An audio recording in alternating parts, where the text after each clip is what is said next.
सत श्री अकाल जी सारिਆਂ ਨੂੰ। ਤਾਂ ਪੰਜਾਬੀ ਸਬਜੈਕਟ ਦੇ ਵਿਸ਼ੇ ਦੀ ਤਿਆਰੀ ਕਰਨ ਵਾਲੇ ਸਾਰੇ ਹੀ ਵਿਦਿਆਰਥੀਆਂ ਲਈ ਅੱਜ ਅਸੀਂ ਜੋ ਟੌਪਿਕ ਲੈ ਕੇ ਆਏ ਹਾਂ ਉਹ ਹੈ ਪੰਜਾਬੀ ਦਾ ਆਧੁਨਿਕ ਪੰਜਾਬੀ ਕਾਵਿ। ਤਾਂ ਆਧੁਨਿਕ ਪੰਜਾਬੀ ਕਾਵਿ ਅੱਜ ਅਸੀਂ ਪੜਾਂਗੇ।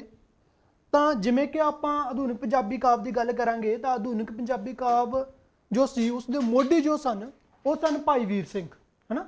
ਆਧੁਨਿਕ ਪੰਜਾਬੀ ਕਾਵਿ ਦੇ ਮੋਢੀ ਕੌਣ ਸਨ? ਭਾਈ ਵੀਰ ਸਿੰਘ। और आधुनिक पंजाबी काव्य का जो आरंभ होया सी, जो शुरुआत हुई सी, वो 20वीं सदी दे विच हुई सी। ठीक है जी।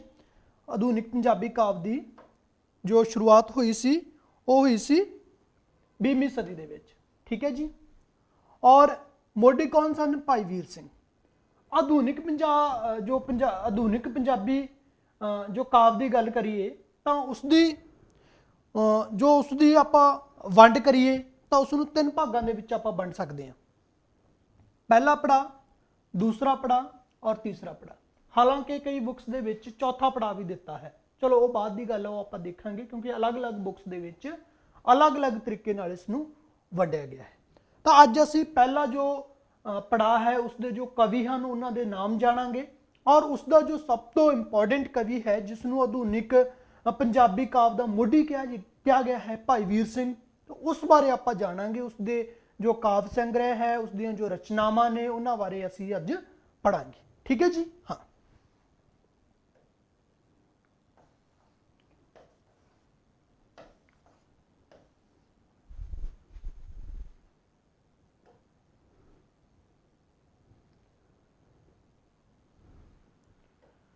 तो जेकर आप इत्थे पहले पड़ाव की गल करिए तो पहले पड़ाव का जो समा सी वो सी 1921 तो लैके 1935 तक का। तो जो पहले पड़ाव का टाइम पीरियड कई बार एग्जाम के पूछ लिया जाता है कि पहले पड़ाव का जो टाइम पीरियड कितना है, तो 1901 तो लैके 1935 तक का जो समा है वो पहला पड़ाव है। ठीक है जी। आधुनिक पंजाबी काव्य का पहला पड़ाव है। और इस दे मुख कवि किहड़े हन? पहले पड़ाव के किहड़े मुख कवि हन उन्हां बारे आपां जाणांगे। तो आधुनिक पंजाबी काव्य दे पहले पड़ाव के 6 मुख कवि हैं। ठीक है जी। 6 मुख कवि हैं। किहड़े किहड़े हैं वो? सब तो पहला भाई वीर सिंह जिसनों के आधुनिक पंजाबी काव्य का मोढी कहा जाता है।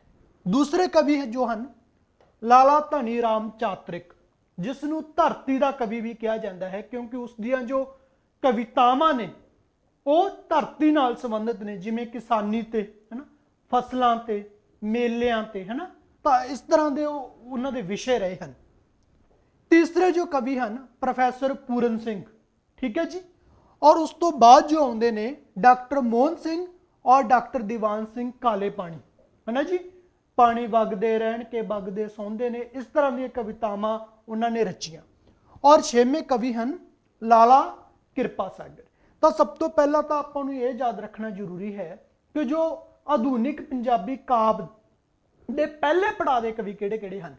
किहड़े किहड़े हैं जी? भाई वीर सिंह, लाला धनी राम चातरिक, प्रोफैसर पूरन सिंह, डॉक्टर मोहन सिंह दीवाना और डॉक्टर दीवान सिंह काले पानी। ठीक है जी। और लाला किरपा सागर।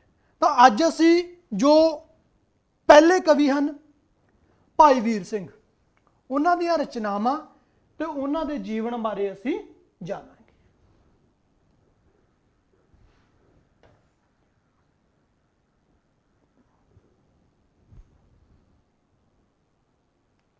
हाँ जी। जेकर सब तो पहला असी भाई वीर सिंह बारे गल करिए तो भाई वीर सिंह का जन्म 5 दिसंबर 1872 ईस्वी विच अमृतसर विखे होया सी। ठीक है जी। अमृतसर मतलब माझे दे विच उन्हां दा जन्म होया। और भाई वीर सिंह नूं आधुनिक पंजाबी कविता का मोढी अते छोटियां कवितावां दा वड्डा कवि कहा जाता सी। उन्हां दा कद बड़ा वड्डा सी, भावें उन्हां दी कवितावां छोटियां सन पर उन्हां दा जो पंजाबी साहित्य है, जो पंजाबी कवितावां ने, खास करके जो आधुनिक पंजाबी कवितावां ने उन्हां दे विच उन्हां दा कद, उन्हां दा म्यार बड़ा वड्डा सी। ठीक है जी। उस तो बाद देखो तुसीं कि एक विद्वान होए ने हरिंदर नाथ चट्टोपाध्याय। तो हरिंदर नाथ जो सी ਹਰਿੰਦਰ ਨਾਥ ਨੇ ਭਾਈ ਵੀਰ ਸਿੰਘ ਨੂੰ ਇੱਕ ਟਾਈਟਲ ਦਿੱਤਾ। ਕਿਹੜਾ ਟਾਈਟਲ ਦਿੱਤਾ? ਆਮ ਕਰਕੇ ਐਗਜ਼ਾਮ ਦੇ ਵਿੱਚ ਪੁੱਛਿਆ ਜਾਂਦਾ ਹੈ। ਤਾਂ ਜਦੋਂ ਖਾਸ ਕਰਕੇ ਹਰਿੰਦਰ ਨਾਥ ਜੀ ਦਾ ਨਾਮ ਦਿੱਤਾ ਗਿਆ ਹੋਵੇ ਔਰ ਪੁੱਛਿਆ ਗਿਆ ਹੋਵੇ ਕਿ ਹਰਿੰਦਰ ਨਾਥ ਜੀ ਦੁਆਰਾ ਕਿਸ ਕਵੀ ਨੂੰ ਜਾਂ ਕਿਸ ਵਿਅਕਤੀ ਨੂੰ ਪੰਜਾਬ ਦਾ ਛੇਵਾਂ ਦਰਿਆ ਕਿਹਾ ਜਾਂਦਾ ਹੈ, ਤਾਂ ਅਸੀਂ ਫਿਰ ਉਸ ਦਾ ਆਨਸਰ ਟਿਕ ਭਾਈ ਵੀਰ ਸਿੰਘ ਕਰਾਂਗੇ। ਕਹਿਣ ਦਾ ਮਤਲਬ ਇਹ ਹੈ ਕਿ ਭਾਈ ਵੀਰ ਸਿੰਘ ਨੂੰ ਹਰਿੰਦਰ ਨਾਥ ਜੀ ਦੁਆਰਾ ਪੰਜਾਬ ਦਾ ਛੇਵਾਂ ਦਰਿਆ ਕਿਹਾ ਗਿਆ। ਠੀਕ ਹੈ ਕਿ ਉਹ ਪੰਜਾਬ ਦੇ ਛੇਵੇਂ ਦਰਿਆ ਨੇ। ਐਡਾ ਵੱਡਾ ਉਹਨਾਂ ਨੂੰ ਟਾਈਟਲ ਦਿੱਤਾ, ਜਿਸ ਤੋਂ ਅਸੀਂ ਅੰਦਾਜ਼ਾ ਲਾ ਸਕਦੇ ਹਾਂ ਕਿ ਭਾਈ ਵੀਰ ਸਿੰਘ ਜੀ ਦਾ ਕੱਦ ਪੰਜਾਬੀ ਸਾਹਿਤ ਵਿੱਚ, ਪੰਜਾਬੀ ਕਵਿਤਾਵਾਂ ਵਿੱਚ ਕਿੱਡਾ ਸੀ। ਠੀਕ ਹੈ ਜੀ, ਇਸ ਕਰਕੇ ਉਸ ਨੂੰ ਪੜ੍ਹਨਾ ਵੀ ਸਾਡੇ ਲਈ ਬਹੁਤ ਜ਼ਰੂਰੀ ਹੋ ਜਾਂਦਾ, ਕਿਉਂਕਿ ਅਸੀਂ ਥੋੜਾ ਅੰਦਾਜ਼ਾ ਲਾ ਸਕਦੇ ਹਾਂ ਕਿ ਇਸ ਦੇ ਵਿੱਚੋਂ ਕੁਐਸਚਨ ਪੁੱਛਿਆ ਜਾਵੇਗਾ। ਠੀਕ ਹੈ ਜੀ, ਉਸ ਤੋਂ ਅੱਗੇ ਆਪਾਂ ਦੇਖਦੇ ਹਾਂ ਕਿ ਭਾਈ ਵੀਰ ਸਿੰਘ ਨੇ ਆਪਣੀ ਕਵਿਤਾਵਾਂ ਨੂੰ ਸਿੱਖ ਧਰਮ, ਇਸ ਦਾ ਧਿਆਨ ਰੱਖਣਾ, ਸਿੱਖ ਧਰਮ ਅਤੇ ਗੁਰਮਤ ਫਿਲਾਸਫੀ ਨਾਲ ਜੋੜਿਆ। ਉਹਨਾਂ ਦੀਆਂ ਜਿਹੜੀਆਂ ਕਵਿਤਾਵਾਂ ਸੀ ਉਹ ਸਿੱਖ ਧਰਮ ਨਾਲ ਔਰ ਜੋ ਗੁਰਮਤ ਫਿਲਾਸਫੀ ਸੀ ਉਸ ਨਾਲ ਉਹ ਜੁੜੀ ਹੋਈ ਸੀ, ਕਿਤੇ ਨਾ ਕਿਤੇ ਉਸ ਨਾਲ ਉਹ ਰਿਲੇਟਡ ਸੀ, ਕਿਤੇ ਨਾ ਕਿਤੇ ਉਸ ਫਿਲਾਸਫੀ ਨੂੰ ਮੰਨ ਕੇ ਉਸ ਮਤਲਬ ਜੋ ਉਹਨਾਂ ਦਾ ਵਿਸ਼ਾ ਸੀ ਉਸ ਨਾਲ ਸੰਬੰਧਿਤ ਸੀ। ਠੀਕ ਹੈ ਜੀ, ਫਿਰ ਦੇਖੋ ਕਿ ਭਾਈ ਵੀਰ ਸਿੰਘ ਦੀ ਪੁਸਤਕ ਮੇਰੇ ਸਾਈਆਂ ਜੀਓ, ਮੋਸਟ ਇੰਪੋਰਟੈਂਟ, ਮੇਰੇ ਸਾਈਆਂ ਜੀਓ ਨੂੰ 1953 ਦੇ ਵਿੱਚ ਭਾਰਤੀ ਸਾਹਿਤ ਅਕਾਦਮੀ ਪੁਰਸਕਾਰ ਮਿਲਿਆ। ਇਹ ਵੀ ਮੋਸਟ ਇੰਪੋਰਟੈਂਟ ਹੈ, ਇਹ ਗੱਲ ਵੀ ਤੁਸੀਂ ਯਾਦ ਰੱਖਣੀ ਹੈ ਕਿ ਜੋ ਭਾਈ ਵੀਰ ਸਿੰਘ ਦੀ ਕਿਸ ਪੁਸਤਕ ਨੂੰ ਸਾਹਿਤਕ ਅਕਾਦਮੀ ਪੁਰਸਕਾਰ ਮਿਲਿਆ ਸੀ, ਕਿਸ ਨੂੰ ਜੀ? ਮੇਰੇ ਸਾਈਆਂ ਜੀਓ। ਔਰ ਕਦ ਮਿਲਿਆ ਸੀ? 1953 ਦੇ ਵਿੱਚ। ਠੀਕ ਹੈ ਜੀ, ਹਨਾ। ਔਰ ਕਿਹੜਾ ਅਵਾਰਡ ਮਿਲਿਆ ਸੀ? ਭਾਰਤੀ ਸਾਹਿਤ ਅਕਾਦਮੀ ਪੁਰਸਕਾਰ। ਠੀਕ ਹੈ ਜੀ, ਆਈ ਥਿੰਕ ਤੁਸੀਂ ਇੰਨੀਆਂ ਗੱਲਾਂ ਯਾਦ ਰੱਖੋਗੇ। ਠੀਕ ਹੈ ਜੀ, ਚਲੋ ਜੀ ਅੱਗੇ ਪੜ੍ਹਦੇ ਹਾਂ ਆਪਾਂ।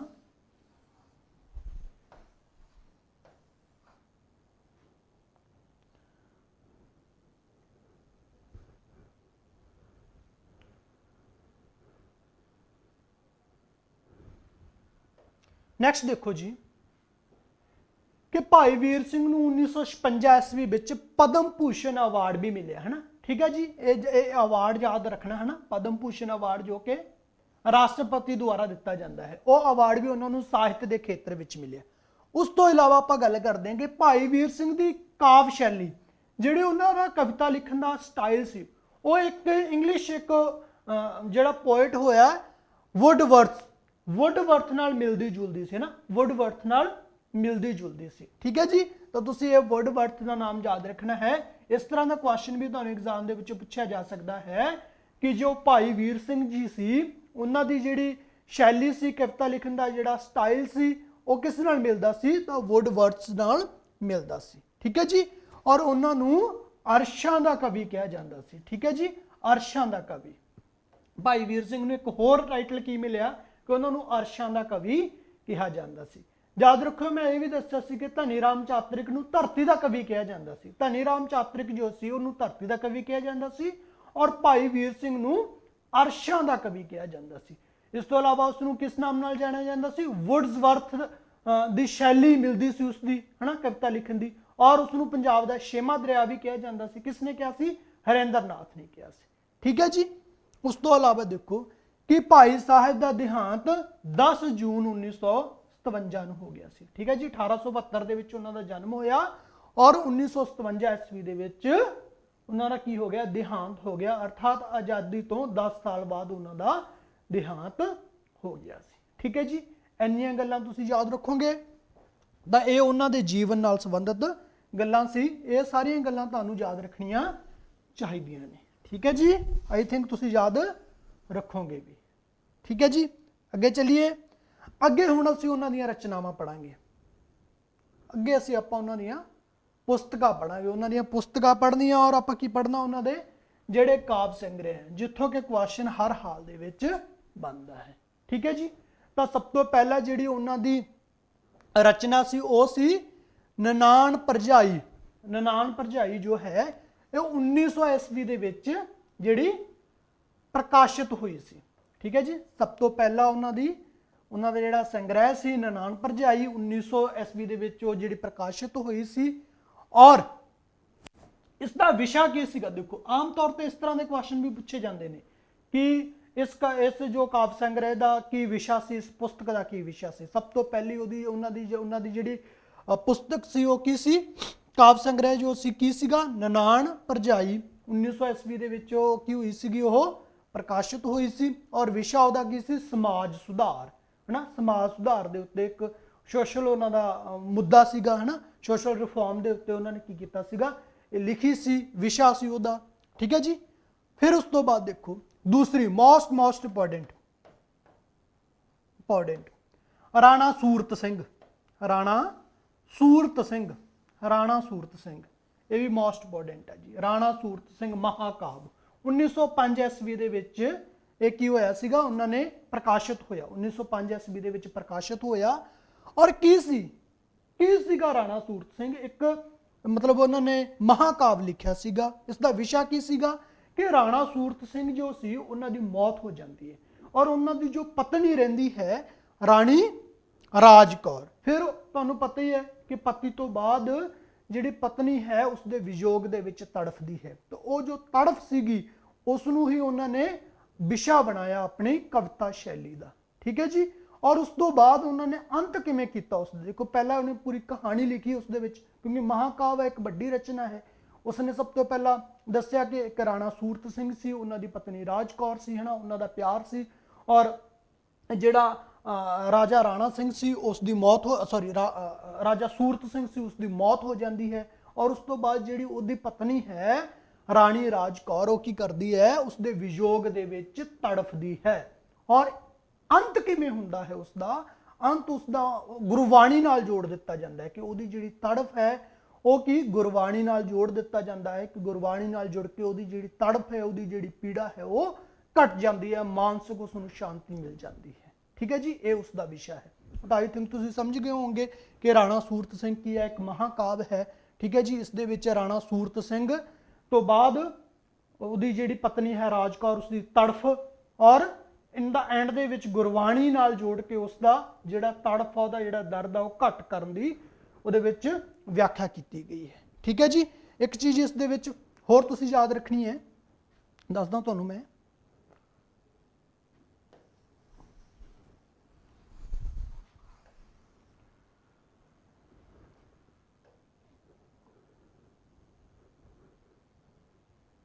ਅੱਛਾ, ਇਸ ਦਾ ਪ੍ਰਕਾਸ਼ਨ 1905 ਈਸਵੀ ਦੇ ਵਿੱਚ ਤਾਂ ਉਹ ਲਿਖਿਆ ਗਿਆ। ਪ੍ਰਕਾਸ਼ਨ ਜਿਹੜਾ ਇਹਦਾ ਹੈ 1919 ਈਸਵੀ ਦੇ ਵਿੱਚ ਹੋਇਆ। ਨੋਟ ਕਰ ਲੈਣਾ ਜੀ, ਲਿਖਿਆ 1905 ਈਸਵੀ ਦੇ ਵਿੱਚ ਗਿਆ ਸੀ ਉਹ, ਪਰ ਪ੍ਰਕਾਸ਼ਨ ਜਿਹੜਾ ਹੋਇਆ ਸੀਗਾ 1919 ਈਸਵੀ ਦੇ ਵਿੱਚ ਹੋਇਆ ਸੀ, ਠੀਕ ਹੈ ਜੀ। ਔਰ ਕਿਸ ਛੰਦ ਦੇ ਵਿੱਚ ਲਿਖਿਆ ਗਿਆ ਸੀਗਾ? ਇਹ ਯਾਦ ਰੱਖਣਾ ਤੁਸੀਂ, ਸਿਰਖੰਡੀ ਛੰਦ ਦੇ ਵਿੱਚ ਲਿਖਿਆ ਗਿਆ ਸੀਗਾ। ਔਰ ਇਹ ਜੋ ਰਾਣਾ ਸੂਰਤ ਸਿੰਘ ਹੈ ਸਿਰਖੰਡੀ ਛੰਦ ਦੇ ਵਿੱਚ ਲਿਖਿਆ ਗਿਆ ਪਹਿਲਾ ਮਹਾਕਾਵ ਸੀਗਾ। ਇਸ ਤੋਂ ਪਹਿਲਾਂ ਕੋਈ ਵੀ ਇਸ ਛੰਦ ਦੇ ਵਿੱਚ ਕੋਈ ਵੀ ਮਹਾਕਾਵ ਲਿਖਿਆ ਨਹੀਂ ਗਿਆ ਸੀਗਾ।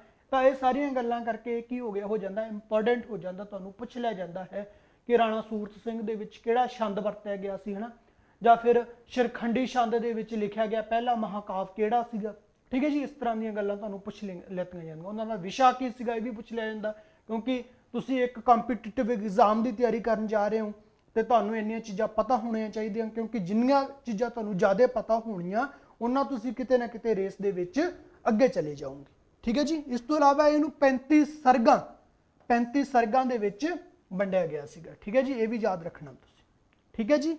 ਉਸ ਤੋਂ ਬਾਅਦ ਤੀਸਰੀ ਰਚਨਾ ਬਾਰੇ ਆਪਾਂ ਜਾਣਾਂਗੇ। ਤੀਸਰੀ ਰਚਨਾ ਜੋ ਭਾਈ ਵੀਰ ਸਿੰਘ ਜੀ ਦੀ ਸੀ ਉਹ ਸੀ ਦਿਲ ਤਰੰਗ। ਕਿਹੜੀ ਸੀ ਜੀ? ਦਿਲ ਤਰੰਗ। 1920 ਈਸਵੀ ਦੇ ਵਿੱਚ ਇਹ ਪ੍ਰਕਾਸ਼ਿਤ ਹੁੰਦੀ ਹੈ।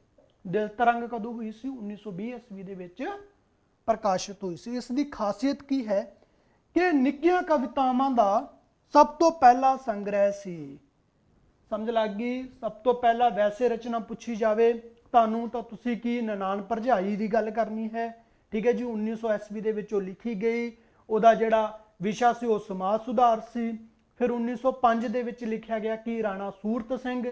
ਪ੍ਰਕਾਸ਼ਨ 1919 ਈਸਵੀ ਦੇ ਵਿੱਚ ਹੋਇਆ। ਉਹਦਾ ਵਿਸ਼ਾ ਕੀ ਸੀਗਾ कि राणा सूरत सिंह की मौत तो बाद ਜਿਹੜੀ ਉਹਦੀ ਪਤਨੀ ਰਾਜ ਕੌਰ ਆ ਉਹਦੀ ਤੜਫ ਸੀ ਹਨਾ, ਉਹ ਸਭ ਸੀਗਾ। ਔਰ ਉਹ ਸ਼ਿਰਖੰਡੀ ਛੰਦ ਦੇ ਵਿੱਚ ਲਿਖਿਆ ਗਿਆ। ਸ਼ਿਰਖੰਡੀ ਛੰਦ ਦੇ ਵਿੱਚ ਲਿਖਿਆ ਜਾਣ ਵਾਲਾ ਪਹਿਲਾ ਮਹਾਕਾਵਿ ਸੀ। ਉਸ ਤੋਂ ਬਾਅਦ ਤੀਜੇ ਨੰਬਰ ਤੇ ਜੇਕਰ ਆਪਾਂ ਗੱਲ ਕਰੀਏ ਤਾਂ ਕੀ ਆ, ਦਿਲ ਤਰੰਗ 1920 ਈਸਵੀ ਦੇ ਵਿੱਚ ਲਿਖੀ ਗਈ। ਔਰ ਇਹ ਛੋਟੀਆਂ ਕਵਿਤਾਵਾਂ, ਨਿੱਕੀਆਂ ਕਵਿਤਾਵਾਂ ਦਾ ਸਭ ਤੋਂ ਪਹਿਲਾ ਸੰਗ੍ਰਹਿ ਸੀ, ਸਭ ਤੋਂ ਪਹਿਲੀ ਰਚਨਾ ਸੀ। ਠੀਕ ਹੈ ਜੀ, ਯਾਦ ਰਹੂਏ ਇੰਨੀ ਗੱਲ ਯਾਦ। ਓਕੇ, ਨੈਕਸਟ ਦੇਖੋ।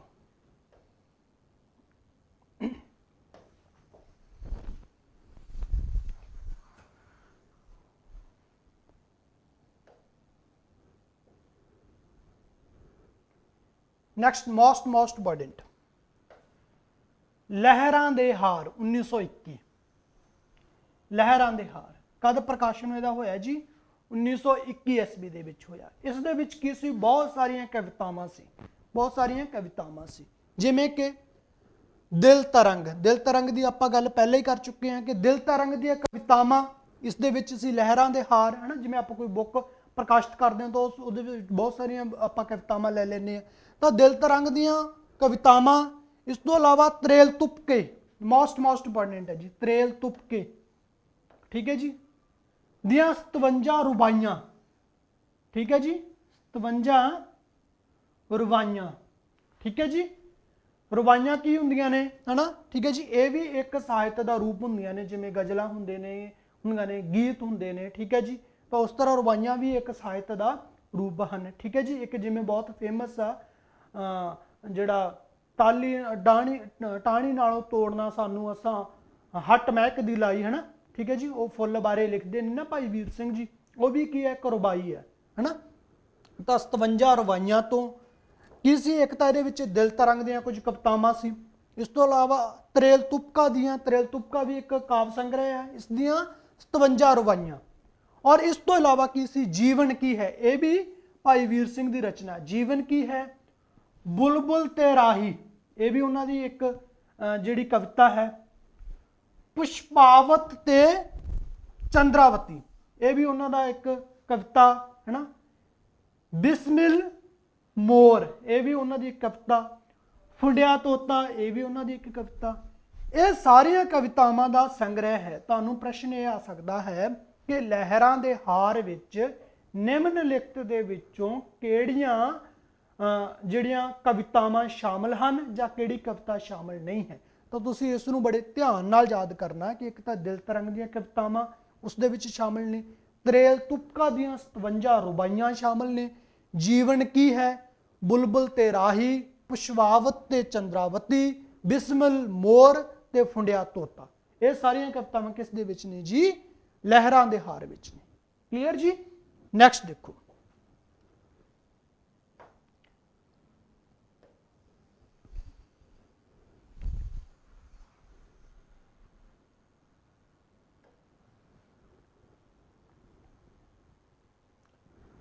ਨੈਕਸਟ ਹੈ ਜੀ ਮਟਕ ਹੁਲਾਰੇ।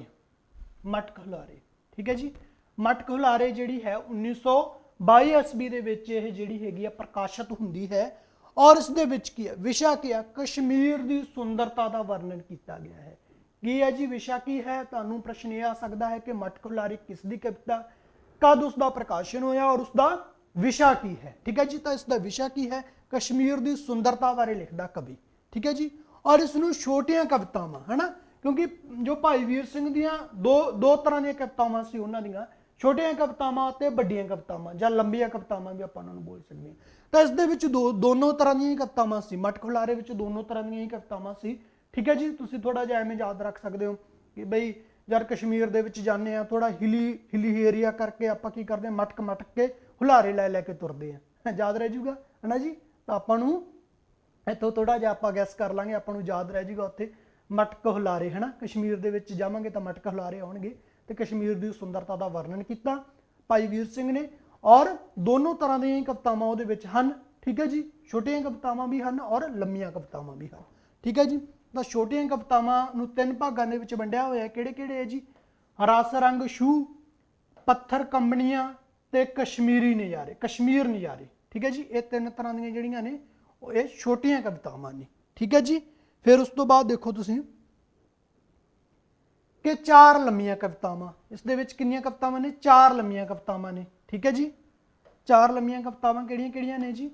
ਇੱਕ ਲੀਲੀ, ਨਿਸ਼ਾਂਤ ਬਾਗ, ਨੂਰ ਜਹਾਂ, ਫਰਾਮੁਰਜ। ਠੀਕ ਹੈ ਜੀ, ਇਹ 4 ਕਿਹੜੀਆਂ ਨੇ? ਇਹ 4 ਲੰਮੀਆਂ ਕਵਿਤਾਵਾਂ ਨੇ। ਲੀਲੀ, ਨਿਸ਼ਾਂਤ ਬਾਗ, ਨੂਰ ਜਹਾਂ, ਫਰਾਮੁਰਜ। ਠੀਕ ਹੈ ਜੀ, ਆਈ ਥਿੰਕ ਤੁਹਾਨੂੰ ਇਹ ਚੀਜ਼ਾਂ ਸਮਝ ਆ ਰਹੀਆਂ ਹੋਣੀਆਂ ਔਰ ਤੁਸੀਂ ਵਧੀਆ ਤਰੀਕੇ ਨਾਲ ਸਿੱਖ ਰਹੇ ਹੋਵੋਗੇ। ਠੀਕ ਹੈ ਜੀ, ਨੈਕਸਟ ਚੱਲੀਏ ਅੱਗੇ ਆਪਾਂ। ਨੈਕਸਟ ਉਹਨਾਂ ਦੀ ਜੋ ਹੈ ਅੱਗੇ ਜੋ ਉਹਨਾਂ ਦੀ ਰਚਨਾ ਹੈ ਸ਼੍ਰੀ ਕਲਗੀਧਰ ਚਮਤਕਾਰ। ਕਲਗੀਧਰ ਤੁਹਾਨੂੰ ਪਤਾ ਹੈ ਕਿਸ ਨੂੰ ਕਿਹਾ ਜਾਂਦਾ ਹੈ? ਸ਼੍ਰੀ ਗੁਰੂ ਗੋਬਿੰਦ ਸਿੰਘ ਜੀ ਨੂੰ। ਉਹਨਾਂ ਦੇ ਜੀਵਨ ਨਾਲ ਰਿਲੇਟਡ ਉਹਨਾਂ ਨੇ ਇਹ ਲਿਖਿਆ ਹੈ ਸ਼੍ਰੀ ਕਲਗੀਧਰ ਚਮਤਕਾਰ 1925 ਈਸਵੀ ਦੇ ਵਿੱਚ। ਠੀਕ ਹੈ ਜੀ, ਇਹ ਪੁਸਤਕ 2 ਭਾਗਾਂ ਦੇ ਵਿੱਚ ਆ, ਪੂਰਵ ਅਰਥ ਔਰ ਉੱਤਰ ਅਰਥ। ਪੂਰਵ ਅਰਥ ਦੇ ਵਿੱਚ 56 ਸਾਖੀਆਂ, ਸਾਖੀਆਂ ਮਤਲਬ ਕਹਾਣੀਆਂ, ਔਰ ਉੱਤਰ ਅਰਥ ਦੇ ਵਿੱਚ 48 ਸਾਖੀਆਂ, ਸਾਖੀਆਂ ਮਤਲਬ ਕਹਾਣੀਆਂ, ਤੁਹਾਨੂੰ ਪਤਾ ਹੀ ਹੈ। ਠੀਕ ਹੈ ਜੀ, ਕਲੀਅਰ? ਤਾਂ ਇਹ ਉਹਨਾਂ ਦੇ ਵਿੱਚ ਵਰਣਨ ਕੀਤਾ ਗਿਆ ਹੈ। ਠੀਕ ਹੈ ਜੀ, ਆਈ ਥਿੰਕ ਤੁਸੀਂ ਸਮਝ ਗਏ ਹੋਵੋਗੇ ਇਹ ਵੀ।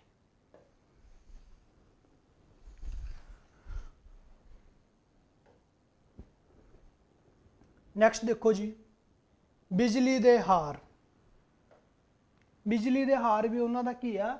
ਕਾਵ ਸੰਗ੍ਰਹਿ ਹੈ। ਠੀਕ ਹੈ ਜੀ, ਇਹਦੇ ਵਿੱਚ ਨਿੱਕੀਆਂ ਅਤੇ ਲੰਬੀਆਂ ਕਵਿਤਾਵਾਂ, ਦੋਨੋਂ ਹੀ ਤਰ੍ਹਾਂ ਦੀਆਂ ਕਵਿਤਾਵਾਂ ਇਸ ਦੇ ਵਿੱਚ ਵੀ, ਨਿੱਕੀਆਂ ਅਤੇ ਲੰਬੀਆਂ ਕਵਿਤਾਵਾਂ। ਠੀਕ ਹੈ ਜੀ, ਅੱਛਾ ਕਿਹੜੀਆਂ ਕਿਹੜੀਆਂ ਕਵਿਤਾਵਾਂ ਇਹਦੇ ਵਿੱਚ ਨੇ? ਅਟਕ, ਠੀਕ ਹੈ ਜੀ, ਮਰਦ ਦਾ ਕੁੱਤਾ, ਕੁਤਬ ਦੀ ਲਾਟ, ਮੋਸਟ ਇੰਪੋਰਟੈਂਟ ਹੈ ਜੀ, ਕੁਤਬ ਦੀ ਲਾਟ। ਇਹ ਸਿਲੇਬਸ ਦੇ ਵਿੱਚ ਵੀ ਆਈ ਥਿੰਕ 9ਵੀਂ ਦੇ ਵਿੱਚ ਹੈ ਸ਼ਾਇਦ। ਠੀਕ ਹੈ ਜੀ, 9ਵੀਂ ਦੇ ਵਿੱਚ, ਯਾਰ ਮੈਂ ਪੰਜਾਬ ਸਕੂਲ ਐਜੂਕੇਸ਼ਨ ਬੋਰਡ ਤੋਂ 9ਵੀਂ ਕੀਤੀ ਸੀ ਤਾਂ ਉਸ ਦੇ ਵਿੱਚ ਸੀ, ਸਾਡਾ ਟੀਚਰ ਸਾਨੂੰ ਪੜਾਉਂਦਾ ਸੀ ਕਿ ਤੂੰ ਕੁਤਬ ਦਾ ਜਾਇਆ ਸੈਂਟਕ ਹੈ ਤੂੰ ਨਸਲੋਂ।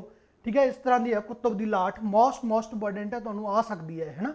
ਠੀਕ ਹੈ ਜੀ, ਇਤਿਹਾਸਿਕ ਵਿਸ਼ਾ ਇਸ ਦਾ, ਵਿਸ਼ਾ ਕੀ ਹੈ ਇਸ ਦਾ? ਇਤਿਹਾਸਿਕ ਹੈ। ਠੀਕ ਹੈ ਜੀ, ਕੁਤਬ ਦੀ ਲਾਟ ਇੱਕ ਇਮਾਰਤ ਦੀ ਗੱਲ ਕਰਦਾ ਜਿਸ ਦਾ ਪਤਾ ਨਹੀਂ ਇਤਿਹਾਸਕਾਰਾਂ ਨੂੰ ਕਿ ਉਸ ਦਾ ਨਿਰਮਾਤਾ ਕੌਣ ਹੈ ਔਰ ਉਸ ਬਾਰੇ ਝਗੜਾ ਹੈ।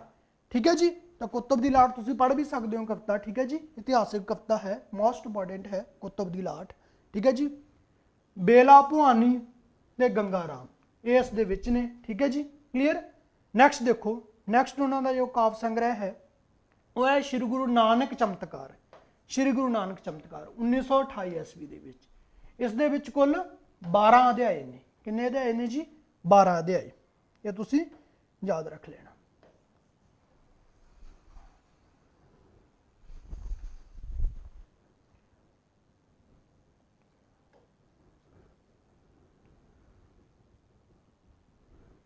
ਨੈਕਸਟ ਹੈ ਜੀ, ਨੈਕਸਟ ਪ੍ਰੀਤ ਬੀਣਾ।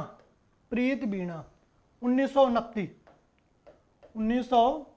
ਈਸਵੀ ਦੇ ਵਿੱਚ ਇਸ ਦਾ ਪ੍ਰਕਾਸ਼ਨ ਹੁੰਦਾ ਹੈ। ਲੰਬੀ ਕਵਿਤਾ ਇਸ ਦੇ ਵਿੱਚ ਹੈ ਨਾ, ਲੰਬੀ, ਬਿਰਹੋ ਦੁੱਖ ਅਤੇ ਸੁਹਾਗ ਸੰਜੋਗ ਨੂੰ ਪੇਸ਼ ਕਰਦੀ ਹੈ। ਇਹ ਜੋ ਪ੍ਰੀਤ ਬੀਣਾ ਤੁਹਾਨੂੰ ਪਤਾ ਹੀ ਹੈ, ਪ੍ਰੀਤ ਤੁਹਾਨੂੰ ਪਤਾ ਹੀ ਕੀ ਹੁੰਦਾ ਹੈ ਨਾ, ਕਿਸੇ ਨਾਲ ਪਿਆਰ ਹੈ ਨਾ, ਪ੍ਰੀਤ ਲਾਉਣਾ, ਕਿਸੇ ਨਾਲ ਪਿਆਰ ਕਰਨਾ, ਕਿਸੇ ਨਾਲ ਸਾਂਝ ਪਾਉਣੀ ਹੈ ਨਾ, ਔਰ ਉਸ ਦੇ ਵਿੱਚ ਜਾਂ ਤਾਂ ਦੁੱਖ ਮਿਲਦਾ ਹੈ ਜਾਂ ਫਿਰ ਸੁਹਾਗ ਦਾ ਸੰਜੋਗ ਹੁੰਦਾ ਹੈ। ਠੀਕ ਹੈ ਜੀ, ਇਸ ਨੂੰ ਉਹ ਪੇਸ਼ ਕਰਦੀ ਹੈ। ਠੀਕ ਹੈ ਜੀ, ਫਿਰ ਉਸ ਤੋਂ ਬਾਅਦ ਕੰਮ ਦੀ ਕਲਾਈ, ਮੋਸਟ ਇੰਪੋਰਟੈਂਟ, ਕੰਮ ਦੀ ਕਲਾਈ। ਆਈ ਥਿੰਕ ਇਹ ਪ੍ਰੀਵੀਅਸ ਐਗਜ਼ਾਮ ਦੇ ਵਿੱਚ ਆਇਆ ਵੀ ਹੈ। ਕੰਮ ਦੀ ਕਲਾਈ ਜੋ ਕਾਵ ਸੰਗ੍ਰਹਿ ਹੈ 1933 ਈਸਵੀ ਦੇ ਵਿੱਚ ਪ੍ਰਕਾਸ਼ਨ ਹੋਇਆ ਹੈ। ਔਰ ਮੋਸਟ ਇੰਪੋਰਟੈਂਟ, ਧੋਖਾ ਨਾ ਖਾ ਜਾਣਾ, ਕੰਮ ਦੀ ਕਲਾਈ। ਠੀਕ ਹੈ ਜੀ, ਕੰਮ ਦੀ ਕਲਾਈ ਤੁਹਾਨੂੰ ਆਮ ਤੌਰ ਤੇ ਲੱਗੂਗਾ ਕਿ ਸ਼ਾਇਦ ਕੋਈ ਇਹ ਮੁਹੱਬਤ ਨਾਲ ਭਰੀ ਕਵਿਤਾ ਹੈ ਨਾ। ਠੀਕ ਹੈ ਜੀ, ਇਸ ਤਰ੍ਹਾਂ ਨਹੀਂ, ਇਹਦਾ ਵਿਸ਼ਾ ਜੋ ਹੈ ਧਾਰਮਿਕ ਗੀਤ ਨੇ, ਧਾਰਮਿਕ ਗੀਤ ਨੇ। ਠੀਕ ਹੈ ਜੀ, ਜੋ ਗੁਰਪੁਰਬਾਂ ਦੇ ਉੱਤੇ ਰਚੇ ਸੀ ਭਾਈ ਵੀਰ ਸਿੰਘ ਜੀ ਨੇ। ਠੀਕ ਹੈ ਜੀ, ਵਿਸ਼ਾ ਕੀ ਹੈ? ਧਾਰਮਿਕ ਗੀਤ।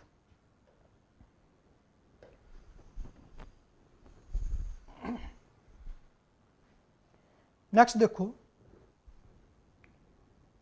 ਨੈਕਸਟ ਜੋ ਹੈ ਜੀ ਲਾਸਟ ਦੇ ਮੇਰੇ ਸਾਈਆਂ ਜੀਓ।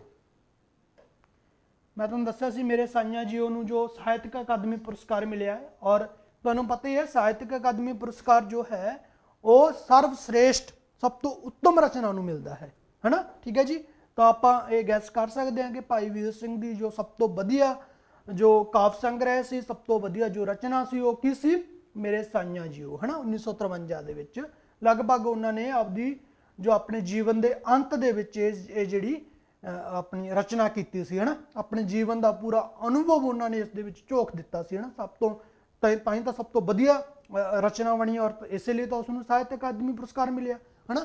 ਤਾਂ ਮੇਰੇ ਸਾਈਆਂ ਜੀ 1953 ਦੇ ਵਿੱਚ, ਠੀਕ ਹੈ ਜੀ, ਸਾਹਿਤ ਅਕਾਦਮੀ ਨੂੰ ਪੁਰਸਕਾਰ ਮਿਲਿਆ।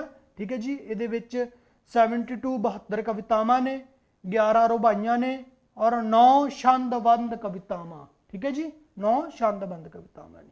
ਤਾਂ ਇਹ ਸਾਰੀ ਪੂਰੀ ਡਿਟੇਲ ਸੀ। ਠੀਕ ਹੈ ਜੀ, ਔਰ ਇਹ ਭਾਈ ਵੀਰ ਸਿੰਘ ਦੇ ਜੋ ਵੀ ਆਪਾਂ ਪੂਰੀਆਂ ਰਚਨਾਵਾਂ ਸੀ ਉਹਨਾਂ ਬਾਰੇ ਅੱਜ ਆਪਾਂ ਡਿਸਕਸ਼ਨ ਕਰ ਲਈ ਹੈ। ਆਈ ਥਿੰਕ ਤੁਹਾਨੂੰ ਇਹ ਮੇਰਾ ਜੋ ਲੈਕਚਰ ਹੈ, ਜੋ ਮੈਂ ਤੁਹਾਨੂੰ ਨੌਲੇਜ ਦਿੱਤੀ ਹੈ, ਦੱਸਿਆ ਹੈ, ਤੁਹਾਨੂੰ ਪਸੰਦ ਆਇਆ ਹੋਵੇਗਾ। ਔਰ ਤੁਸੀਂ ਜੋ ਅੱਗੇ ਵੀ ਇਸ ਤਰ੍ਹਾਂ ਦੀਆਂ ਵੀਡੀਓਜ਼ ਲਈ ਲਾਈਕ ਕਰੋਗੇ, ਕਮੈਂਟ ਕਰੋਗੇ ਔਰ ਕਿਸ ਤਰ੍ਹਾਂ ਦਾ ਲੱਗਿਆ ਸਾਨੂੰ ਜ਼ਰੂਰ ਦੱਸਣਾ, ਤਾਂ ਕਿ ਅਸੀਂ ਤੁਹਾਡੇ ਲਈ ਅੱਗੇ ਵੀ ਵਧੀਆ ਵਧੀਆ ਕੰਟੈਂਟ ਦੀਆਂ ਜੋ ਐਗਜ਼ਾਮ ਨਾਲ ਰਿਲੇਟਡ ਕੰਟੈਂਟ ਹੈ ਉਹ ਅਸੀਂ ਲੈ ਕੇ ਤੁਹਾਡੀ ਸੇਵਾ ਦੇ ਵਿੱਚ ਹਾਜ਼ਰ ਹੋਈਏ। ਤਾਂ ਅੱਜ ਲਈ ਇੰਨਾ ਹੀ। Thank you so much. Comment ਕਰਕੇ ਜ਼ਰੂਰ ਦੱਸਣਾ। Thank you.